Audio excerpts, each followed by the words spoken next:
Oke, assalamualaikum warahmatullahi wabarakatuh. Perkenalkan, nama saya Nabila Talita Sari dengan NIM 2410911220052.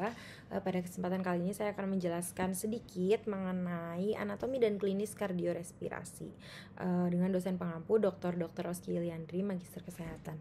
Nah, pada kesempatan kali ini yang pertama saya mungkin akan menjelaskan mengenai jantung dulu nih, jantung. Nah, gimana sih sebenarnya dari jantung itu?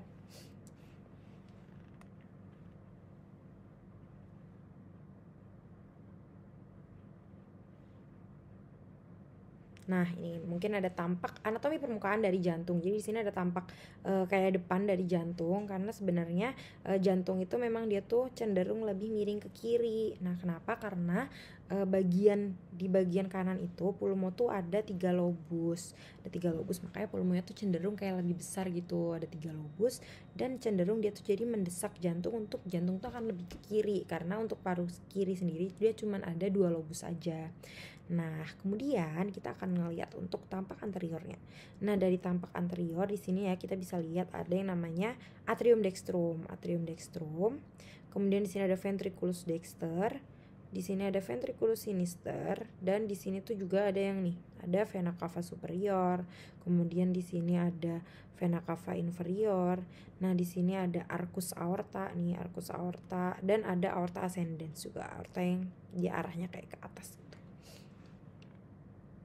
Nah, oke, jadi di sini nih kita bakal ngelihat nih fasies anterior jantung. Ini namanya fasies anterior jantung. Kemudian ini ada apex atau bagian ujung dari jantung. Kemudian di sini ada fasies diafragma yang ada di bagian bawah. Dan ada basis. Jadi basis nggak nampak di sini, nanti kita tunjukin lagi. Dan ada fasies pulmonalis dexter serta fasies pulmonalis sinister juga di sini. Oke, mungkin kita bisa lihat untuk gambaran jantung 3D. Nah, nih gambaran jantung yang 3D dia ada kayak gini nih. Jadi dia nampak kayak gini dari tubuh kita. Ini di sini ada tadi namanya atrium dextrum. Kemudian di sini ada juga namanya yang ventriculus dexter. Di sini ada ventriculus sinister nih di sini. Kemudian ini ada atrium sinistrum. Jadi dia kalau misalnya dari tampak anterior tuh emang gak begitu kelihatan, tapi sebenarnya kalau tampak posterior dia kelihatan ya nih. Nah, kemudian di sini ada juga yang namanya trunkus pulmonalis nih, yang dia tuh keluar trunkus pulmonalis ini. Nih, dia ada di sini. Kemudian di sini ada juga aorta. Nah, untuk aorta ini sendiri dia keluar dari ventriculus sinister. Oke. Benar, di sini juga ada nih vena cava superior, vena cava inferior, nampak juga ya. Nah, oke, kita lanjut aja di slide. Kita akan lihat untuk tampak posterior. Nah, untuk tampak posterior nih ya, jadi dia emang lebih terlihat nih untuk atrium sinistrum, dia lebih terlihat di sini. Terus di sini ada namanya arteri pulmonalis sinistra. Nah, kemudian di sini juga ada arteri pulmonalis dextra, dan di sini ada vena cava superior, ada juga vena cava inferior. Nah, vena cava superior dan vena cava inferior ini dia tuh masing-masing membawa darah-darah kotor sisa metabolisme dari tubuh kita. Jadi untuk vena cava superior dari bagian atas dan vena cava inferior dari tubuh kita yang bagian bawah. Nah, darah-darah ini kemudian akan masuk ke atrium dextrum. Kemudian dari atrium dextrum akan diteruskan ke ventricle dexter, dan dari ventricle dexter itu kemudian dia akan nantinya dipompa melalui trunkus pulmonalis tadi. Dia akan dipompa melalui trunkus pulmonalis ke paru-paru. Dia akan ditukar dengan darah yang kayak O2. Kemudian setelah darah yang kayak oksigen itu didapat, nah kemudian dia akan masuk lagi ke jantung melalui yang namanya vena pulmonalis sinistra dan juga vena pulmonalis dextra. Itu dia akan masuk ke atrium sinistrum. Dari atrium sinistrum kemudian akan diteruskan lagi ke ventriculus sinister, dan dari ventriculus sinister itu akan keluar yang namanya ada aorta. Nah, aorta ini akan membawa darah ke seluruh tubuh, untuk darah-darah bersih ini diedarkan lagi ke seluruh tubuh. Oke, jadi untuk tampak posterior itu. Dan nih untuk pembagian ruangnya mungkin untuk lebih jelas, di sini ada atrium dextrum, ventricle dexter, ada atrium sinistrum, dan juga ventricle sinister. Dan untuk atrium dextrum sendiri kita akan jelaskan lebih lanjut nih atrium dextrum. Ya, untuk atrium dextrum dia di sini ada yang namanya limbus fossa ovalis. Nah nih, limbus fossa ovalis atau bagian peninggian di samping fossa ovalis. Untuk fossa ovalis sendiri nih ya, kelihatan yang bulat ini. Nah, sebenarnya apa sih fossa ovalis itu? Jadi fossa ovalis itu sebenarnya dia tuh dulunya saat kita masih janin itu namanya adalah foramen ovale. Nah, foramen ini dia tuh akan dia tuh kayak lubang gitu yang akan meneruskan darah dari atrium dextrum itu akan diteruskan langsung ke atrium sinister, karena pada saat itu kan paru kita tuh belum terbentuk gitu, jadi belum ada sistem sirkulasi yang benar kayak tubuh kita sekarang. Jadi memang darah tuh langsung di bypass langsung ke atrium sinistrum gitu. Nah kemudian oke, di sini ya ada vena cava superior, vena cava inferior yang akan memasukkan darah ke atrium dextrum tadi. Kemudian dari atrium dextrum ini kita juga di sini bisa lihat yang namanya nih ada ada nih kan nampak nih ada katupnya, nanti akan kita jelasin lagi. Kemudian di sini juga ada auricula dextra. Auricula tuh atau bagian yang nampak kayak telinga gitu kalau misalnya kita bisa akan lihat nih kayak gini. Oke, kemudian di sini lanjut kita akan bahas mengenai ventricle dexter. Nah, untuk ventricle dexter itu sendiri di sini ada lumayan banyak nih ada katup nih yang tadi kelihatan juga di sini ada katup atau valva. Jadi di sini tuh ada yang namanya valva tricuspidalis antara atrium dexter dan juga antara ventricle dexter. Nah, ini tuh yang untuk valva tricuspidalis tuh dia punya 3 kuspis gitu. Atau kayak ibarat pintu, dia tuh kayak punya 3 daun pintu nih gitu. Yang pertama ada cuspis anterior, ini yang bagian depan, ada cuspis septalis di sini dan juga ada cuspis posterior di bagian belakang. Nah, si katup-katup ini dia tuh memiliki khas banget nih, namanya adalah chorda tendinae. Nah, chorda tendinae itu apa sih? Jadi chorda tendinae itu dia kayak semacam jaringan nih yang mengikat antara musculus papillaris. Nih di sini musculus papillaris yang ada di dalam ventricle ya, dan juga dengan valvanya tadi nih ditarik, dia tuh kayak biar si katup ini tuh ibarat tuh kayak teregangnya tuh beneran teregang, membuka menutup, jadi nggak kayak gampang membuka sendiri gitu. Nah, terus habis itu di sini ada juga nih kan tadi musculus papillaris yang udah saya jelasin. Kemudian di sini ada trabecula septomarginalis dan juga adalah trabecula carnae nih, bagian kasar-kasar di sini. Nah, kemudian untuk dari ventricle dexter ini sendiri kan ada keluar yang namanya truncus pulmonalis nih. Truncus pulmonalis ini dia juga ada 3 nih, tapi namanya tuh dia valvula nyebutnya. Jadi ada valvula semilunaris anterior, ada valvula semilunaris dextra, dan ada valvula semilunaris sinistra. Nah, ini milik valva trunci pulmonalis. Nih ya kalau tampak dari sini ada 3.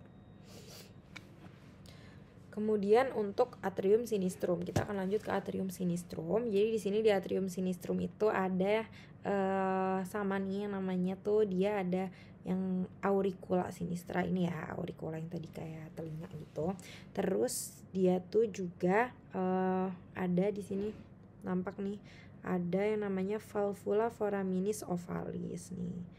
Nah, kemudian di sini juga ada valvula mitralis nih, atau kelihatan juga sih nanti akan ada kelihatan di ventricle sinister. Nah, di sini lebih jelas. Di ventricle sinister tuh akan terlihat lebih jelas nih, kita punya katup juga nih, tapi katupnya tuh dia cuma punya 2 daun pintu aja. Yang pertama ada valvula mitralis cuspis anterior dan juga ada valvula mitralis cuspis posterior aja, jadi cuma 2 aja. Nah, ada sama nih, ada chorda tendinae juga. Kemudian di sini masih ada musculus papillaris anterior, musculus papillaris posterior, dan ada trabecula carnae juga masih sama. Kemudian untuk bagian ventricle sinister itu dia yang akan keluar itu adalah namanya tadi valva aorta. Nah, untuk valva aorta sama sih sebenarnya dia strukturnya tuh dengan valva trunci pulmonalis, cuman bedanya dia tuh di sini punya ostium arteria coronaria dextra. Jadi dia tuh nggak semua darah yang dikeluarkan oleh aorta tuh nggak semua akan langsung diedarkan ke seluruh tubuh. Ada juga yang dia tuh akan diedarkan langsung ke jantung itu sendiri, karena jantung itu sendiri butuh darah kan, dan jantung tuh beda, nggak kayak pembuluh darah. Kalau pembuluh darah kan dilewati darah, dia otomatis kayak mendifusikan darah itu untuk dirinya sendiri. Nah kalau jantung tuh nggak, dia memiliki alirannya sendiri, aliran darah untuk dirinya sendiri. Nanti akan saya jelaskan lebih lanjut. Kemudian di sini ada trigonum of Koch. Jadi trigonum of Koch dia letaknya ada di Dia letaknya ada di sini. Dia letaknya ada di sini. Nah, kenapa sih disebut trigonum of Koch? Karena di sini tuh ada ostium. Dia tuh ada segitiganya. Itu tuh ada ostium sinus coronarii, terus ada tendon Todaro, dan ada cuspis septalis valva tricuspidalis nih ya, cuspis septalisnya. Kelihatan aja di bagian sini. Nah dia tuh merupakan tempat adanya katup AV atau katup atrioventrikular gitu. Oke, kita lanjut lagi. Di sini tentang katup jantung tadi mungkin udah saya singgung juga. Jadi untuk katup jantung tuh totalnya di jantung tuh ada 4 nih berarti jadinya, karena yang pertama katup yang menghubungkan antara atrium dexter dan juga dengan ventricle dexter, kemudian katup yang menghubungkan antara atrium sinister dan juga ventricle sinister, dan juga katup untuk antara ventricle sinister dan juga aorta, dan katup antara ventricle dexter dan juga truncus pulmonalis. Nah untuk struktur khusus dari valva semilunaris, jadi tadi tuh kan kalau udah saya jelasin nih, kalau misalnya katup-katup yang atrioventricularis nih, katup atrioventricularis, dia tuh memiliki chorda tendinae tadi kan. Nah sementara untuk valva semilunaris atau katup semilunar yang dengan pembuluh darah ini, dia tuh nggak ada yang namanya chorda tendinae. Terus gimana nih caranya biar katup ini tuh tetap bisa membuka dan menutup kuat gitu kan ibaratnya. Yang pertama di sini tuh ada yang namanya struktur yang namanya nodulus. Jadi di sini nodulus tuh dia kayak penonjolan gitu, dan ada lunula. Jadi lunula tuh kayak penebalan di kuspisnya, di valvulanya. Nih dia kayak ada penebalannya gitu, supaya dia tuh bisa benar-benar menutup dan membuka dengan regang gitu. Jadi nggak ada darah-darah yang akan kayak terbocor-bocor gitu. Kemudian di sini ada skeleton cordis. Jadi skeleton cordis ini sebenarnya fungsi ada 2 ya. Untuk fungsi struktural tuh tempat melekatnya katup. Jadi dia nih kayak nih bagian yang mengelilingi katup ini.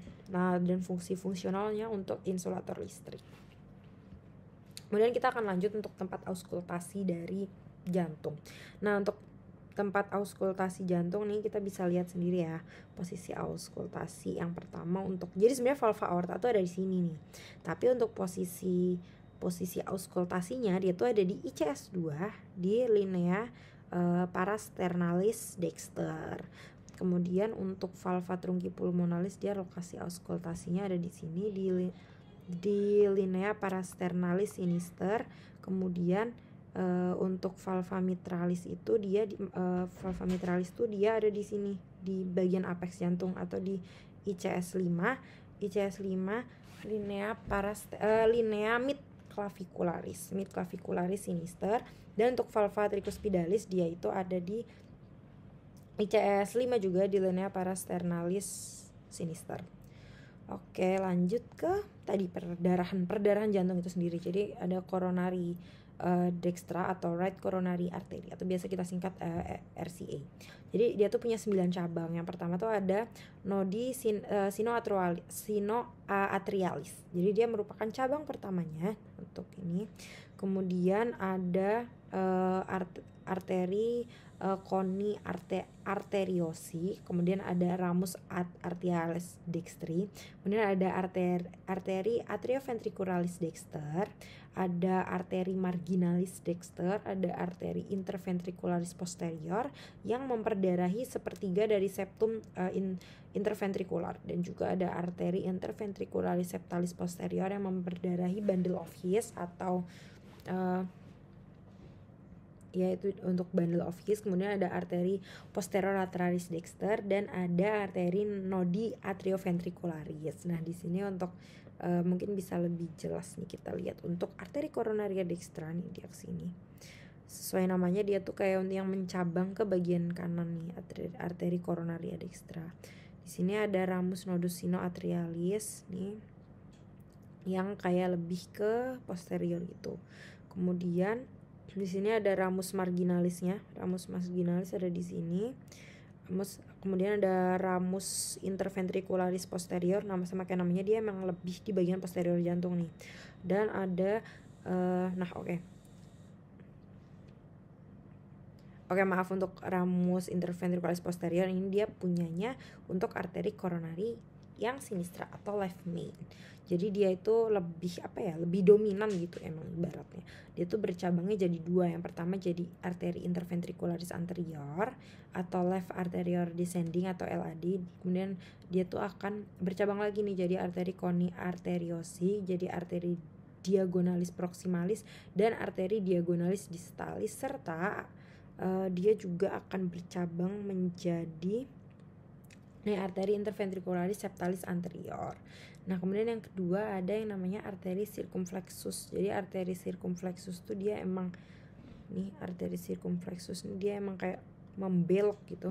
Dia tuh ada ramus atriales, ada arteri marginalis sinister cabangnya, kemudian ada ramus atrioventricularis sinister dan arteri posterolaterales sinister. Kemudian lanjut, kalau tadi arteri, ini venanya yang namanya ada vena cardiaca. Jadi vena cardiaca itu dia memiliki 3 sistem. Yang pertama ada sistem sinus coronarius.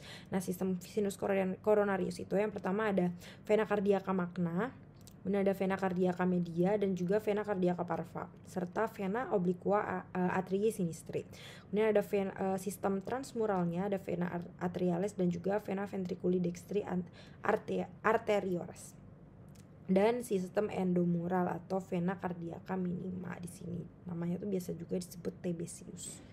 Ya, kelihatan nih sinus coronarius di sini, vena cardiaca posterior, di sini ada vena cardiaca magna nih, lebih jelas juga nih vena cardiaca magna. Kemudian ada vena cardiaca parva, mungkin dia lebih jelas dari bagian posterior sini. Ada juga vena cardiaca media. Nah, oke. Sekarang kita lanjut ke bagian anatomi klinis jantung. Nah, untuk anatomi klinis jantung ini mungkin sudah terlihat ya di sini. Kita akan jelaskan aja nih alurnya supaya lebih enak. Jadi pertama tuh akan terjadi, kalau terjadi nih dekompensasi jantung atau jantung itu gagal menjalankan fungsi pompanya, itu tuh ditandai dengan hipertrofi dari ventrikel kiri atau biasa disebut gagal jantung kiri atau left heart failure. Nah, ini tuh misalnya kayak ada 100 cc nih dari paru-paru. Otomatis kan harusnya disemprotkan tuh lewat aorta 100 cc juga, tapi cuman bisa disemprotkan 50 cc. Akibatnya sisa darah itu kan jadi terkumpul di paru lah, terjadilah edem paru kan. Kemudian itu ditandai dengan kayak kondisi fisik yang kurang fit nih. Jadi misalnya kayak berjalan dikit kayak udah ngerasa ngos-ngosan. Nah, itu karena parunya tuh penuh dengan adanya darah-darah itu. Kemudian kalau udah begitu, ventrikel kanan kan otomatis akan susah juga nih memompa ke arteri trunki pulmonalis, sehingga akan terjadilah hipertensi arteri trunki pulmonalis dan terjadilah jantung kanan itu yang gagal, jadi right heart failure. Kemudian setelah itu dia akan berdampak juga ke vena cava superior. Nah, vena cava superior itu akan terjadi hipertensi juga. Nah, itu tuh bisa mengetahui hipertensinya tuh dengan pemeriksaan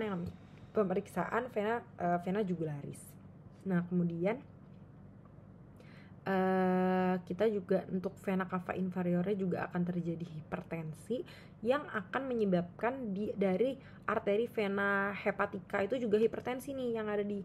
Nah, jadi karena arteri dan vena hepatika itu hipertensi, terjadilah kematian sel hepatosit atau kematian sel-sel dari hati dan akan digantikan dengan jaringan ikat. Nah, otomatis heparnya akan mengecil kan, karena jaringan ikat tuh ibaratnya dia lebih menekan gitu. Nah, akibatnya vena porta tuh akan ikut hipertensi karena tertekan tadi oleh hepar itu. Kemudian terjadilah tekanan darah. Kemudian terjadilah tekanan darah hidrostatik. Darah itu jadi merembes ke kulit atau bengkak dan bisa juga ke abdomen. Itu jadi asites. Jadi abdomen itu terisi dengan cairan-cairan itu. Nah, vena porta tadi kan berhubungan nih dengan esofagus, dengan vena esofagus. Nah, kalau vena porta tadi hipertensi, otomatis akan terjadi varises esofagus atau peningkatan tekanan dari intravena. Kemudian pembuluh darah di esofagus atau lambung tuh otomatis akan pecah atau ruptur vena esofagus. Terjadilah muntah darah yang bisa berwarna hitam juga. Itu namanya tuh hematemesis. Nah, jika tidak dimuntahkan bisa juga dikeluarkan lewat feses. Jadi feses itu akan kayak hitam gitu, namanya melena. Dan di sini tuh vena porta juga akan beranostomosis dengan vena rektal yang ada di anus. Nah, maka di anus tuh bisa juga terjadi varises rectum. Oke. Nah, kemudian vena porta ini juga akan beranostomosis dengan vena epigastrika inferior yang ada di belakang vena rectus abdominis. Itu tuh akan menjalar sampai ke bagian pusar kita. Dan jika vena porta hipertensi, maka pusar itu bisa membengkak. Jadi keluarlah pembuluh darah di sekitar pusar seperti kepala ular yang bisa disebut kaput medusa. Oke, selanjutnya yang terakhir ada tetralogi oval. Nah, tetralogi oval ini dia tuh ada 4 hal nih. Yang pertama ada ventricular septal defect, jadi itu dia ada kayak lubang gitu antara septum interventrikular yang memungkinkan darah kayak oksigen dan darah miskin oksigen tuh jadi bercampur. Kemudian yang kedua ada pulmonary stenosis atau penyempitan katup pulmonal atau area di bawahnya yang menghalangi aliran darah dari ventrikel kanan ke arteri pulmonalis. Kemudian ada overriding aorta atau aorta tuh bergeser ke kanan dan berada tepat di atas tadi ventricular septal defect sehingga menerima darah campuran dari kedua ventrikel. Dan yang keempat ada right ventricular hypertrophy itu atau penebalan otot ventrikel kanan akibat peningkatan beban kerja dalam memompa darah melalui jalur yang menyempit. Oke, selanjutnya kita akan menjelaskan mengenai pembagian anatomi. Nah, untuk pembagian anatomi sendiri di sini ada tractus respiratorus dibagi menjadi 2 ya. Menjadi tractus respiratorus superior dan inferior. Untuk superior sendiri ada nasus, sinus paranasalis, faring dan laring. Untuk inferiornya ada trachea, bronchus, bronchiolus terminalis, bronchiolus respiratorius, ductus alveolaris, sacus alveolaris dan juga alveolus. Nah, mungkin untuk nasus externus sendiri kita pertama akan belajar dari nasus externus nih atau bagian luar. Yang kelihatan di luar otomatis yang pertama ada yang namanya tulang hidung atau os nasal. Nah, di bawahnya os nasalnya ada yang namanya cartilaginous nasi lateralis. Kenapa? Karena dia ada di kiri dan kanan. Jadi kita penyebutan itu jamak cartilaginous nasi lateralis. Kemudian di sini juga nampak ada cartilago alaris mayor yang besar dan cartilaginous alaris minores yang lebih kecil di sini. Kemudian dia juga disusun oleh prosesus frontalis dari os maxilla. Kemudian ada di sini ada cartilago septinasi juga yang akan membagi rongga hidung itu menjadi 2. Nah, selanjutnya ada lagi nih ya cartilago septinasi. Kalau dilihat dari bagian kayak dia potongannya berbeda tuh dia lebih nampak. Terus ada vomer juga yang menyusun bagian hidung kita. Nah, selanjutnya untuk nasus internus nih mungkin untuk yang paling menonjol nih di sini ada yang namanya concha nasalis superior, concha nasalis media dan juga concha nasalis inferior. Nah, di antara concha nasalis superior dan juga concha nasalis media di sini ada yang namanya meatus nasi superior. Kemudian di antara concha nasalis media dan concha nasalis inferior ada yang namanya meatus nasi medius dan di bawah concha nasalis inferior di sini ada yang namanya meatus nasi inferior. Oke. Jadi untuk ini sendiri nih kita bisa lihat ya. Jadi yang kalah penting ada yang namanya koana. Jadi koana tuh kayak dua lubang yang menghubungkan antara hidung dengan nasofaring, antara nasus tadi dengan nasofaring. Kemudian untuk sinus paranasalis, jadi kenapa sih ada sinus paranasalis? Jadi sebenarnya sinus paranasalis itu kan kayak rongga yang akan lebih meringankan kepala kita, karena pada dasarnya kepala kita itu kan berat ya, tulang tengkorak gitu kepala kita. Nah, ini tuh berfungsi untuk lebih meringankan dan juga untuk resonansi suara gitu. Pertama di sini ada sinus frontalis, sama seperti namanya dia tuh ada di os frontal. Terus kemudian ada selula ethmoidalis atau bisa juga disebut sinus ethmoidalis di sini. Ada juga sinus maxillaris dan juga yang enggak nampak dari tampak anterior ini ada sinus penoidalis di sini. Nih ya, sinus frontalis juga nampak kayak dia kan rongga ya. Jadi mereka semua itu rongga. Oke, kemudian di sini ada faring.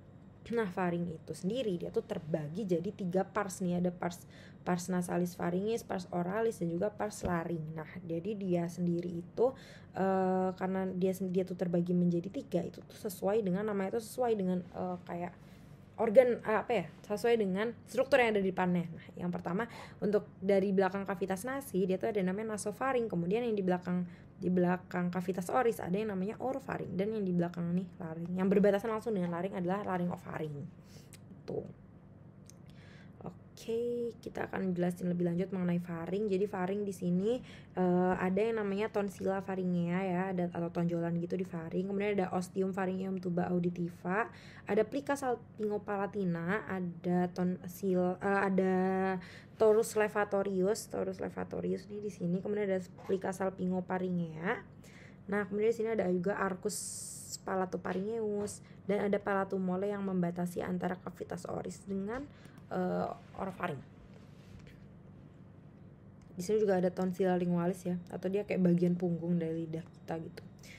Oke, selanjutnya kita akan menjelaskan untuk laring. Nah, laring sendiri dia tuh ada bagian yang penting banget. Di sini ada plica vocalis. Nah, oke, sebelumnya laring itu dibagi menjadi 3. Ada vestibulum laringis, ada ventriculus laringis, dan juga cavitas infraglotica. Nah, untuk yang paling penting tadi saya sebutin ada plica vocalis atau jadi bagian yang menghasilkan suara dari getaran gitu, atau biasa kita sebut pita suara.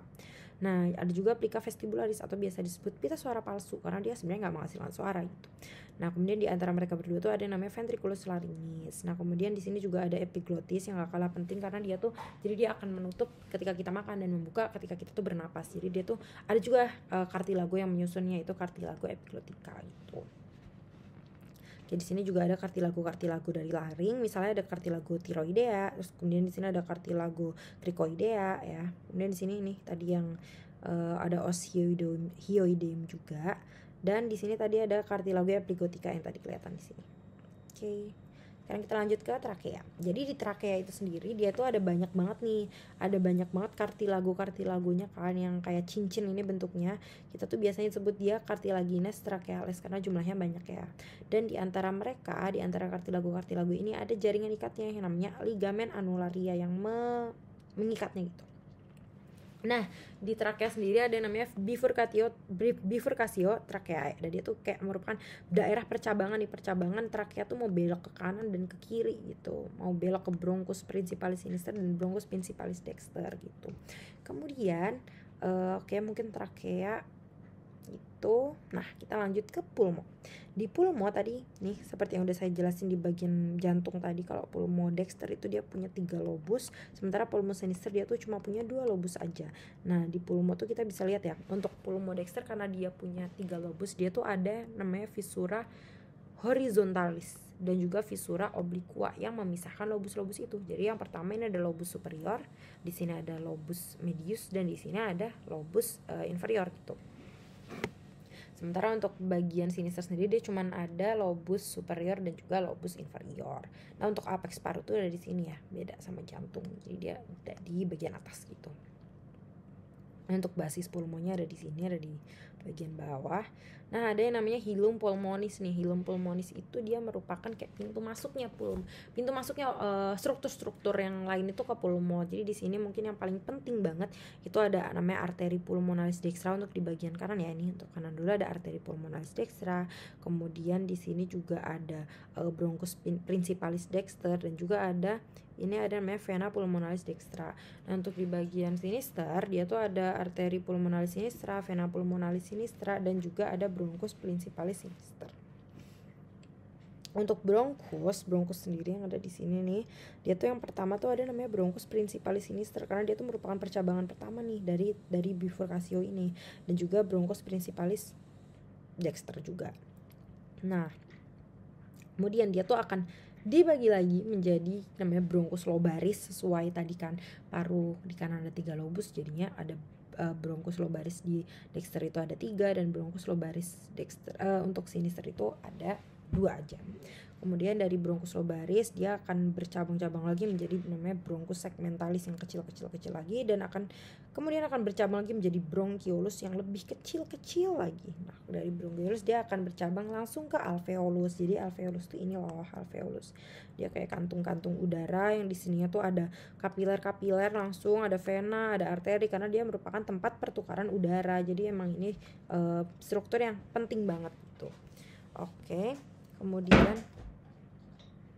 Kemudian selanjutnya Oke, selanjutnya kita akan bahas untuk gangguan dari sistem pernapasan. Jadi gangguan sistem pernapasan yang pertama ada efusi pleura. Nah, efusi pleura ini merupakan kondisi di mana di pleura ini terjadi kelebihan cairan yang terkumpul di dalam ruang pleura. Jadi saat cairan terkumpul ini, pulmo tuh bisa kolaps karena terjadi kenaikan volume cairan yang terkumpul. Nah, begitu efusi pleura ini terdiagnosis, cairan tuh sering diaspirasi untuk menentukan penyebabnya, yang dapat meliputi bisa infeksi, gagal jantung, penyakit hepar, dan emboli pulmo. Kemudian ada juga pneumotoraks. Jadi pneumotoraks itu terkumpulnya udara atau gas di dalam kavitas pleura. Jadi udara itu kan memasuki kavitas pleura. Nah, jaringan parenkimnya tuh jaringan dia tuh bisa menyebabkan pulmo tuh kolaps di dalam dada yang mengganggu fungsi pulmo. Jadi kadang-kadang gas di dalam kavitas pleura itu dapat terkumpul sedemikian luas sehingga mediastinum itu akan terdorong ke arah berlawanan dan bisa menyebabkan pulmo yang lain itu terdesak. Nah, kejadian itu disebut juga tension pneumotoraks yang memerlukan penanganan segera. Kemudian ada yang namanya laringoskopi. Jadi laringoskopi itu merupakan prosedur medis yang dilakukan untuk menginspeksi laring. Nah, fungsinya itu termasuk untuk evaluasi penderita dengan kesulitan menelan. Kemudian juga ada pemeriksaan plika vokalis dan pemeriksaan laring untuk tumor. Dia juga biasanya suaranya tuh jadi lemah gitu. Nah, laring itu biasanya diperiksa menggunakan dua metode. Yang pertama adalah laringoskopi indirekta dan juga laringoskopi direkta. Nah, indirekta tuh dilakukan dengan kayak hatang kecil yang ada kacanya kayak di dokter gigi itu, yang dimasukin ke dalam orofaring untuk ngelihat secara tidak langsung laring. Kemudian untuk laringoskopi yang direkta tuh dilakukan menggunakan alat yang ujung logamnya tuh melengkung yang menahan lingua dan epiglottis di depan, jadi bisa langsung menginspeksi laring. Kemudian ada krikotirotomi. Nah, pada keadaan darurat ketika jalan nafas tuh terbuntu di atas level plika vokalis, ligamentum krikotiroideum medianum ini dapat dilubangi dan dibuat sebuah pipa kecil yang dimasukkan melalui sebuah insisi untuk membuka jalan nafas. Nah, kecuali pembuluh darah kecil, kadang ada lobus piramidalis glandula tiroidea. Nah, secara normal tuh hanya terdapat sedikit struktur di antara ligamentum krikotiroideum medianum dan kulit. Tuh. Oke, mungkin terakhir untuk daftar pustakanya. Jadi untuk gambar-gambar di sini saya tuh pada mengambil dari atlas Sobota Atlas of Human Anatomy dan juga dari Gray's Anatomy. Oke, baik, terima kasih. Sekian dari saya. Wassalamualaikum warahmatullahi wabarakatuh.